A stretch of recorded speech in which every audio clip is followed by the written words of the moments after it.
నాది చాలా వింత సమస్య. నాకు సెక్స్లో అంగ ప్రవేశం చేయకముందే పురుషాంగం యోనికి టచ్ కాగానే వీర్యం పడిపోతుంది. ప్రతిసారీ ఇంతే. దీనివల్ల మా ఆవిడ నన్ను వదిలేసి పుట్టింటికి వెళ్లిపోయింది.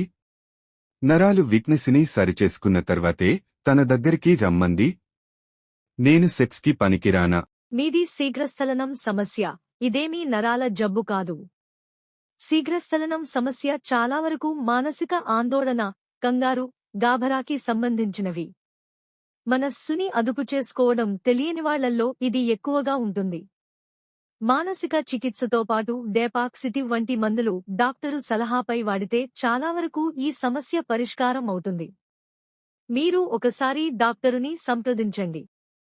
ఏందో నేను ఇంత కష్టపడి వీడియోస్ చేస్తానా, నా కొడుకు ఫాలో చేయడంలే. ఏం చేద్దాం, ఊరినే వీడియోలు ఆపేసి ఏదైనా బేల్దార పని చేసుకుందామా ఎట్లా?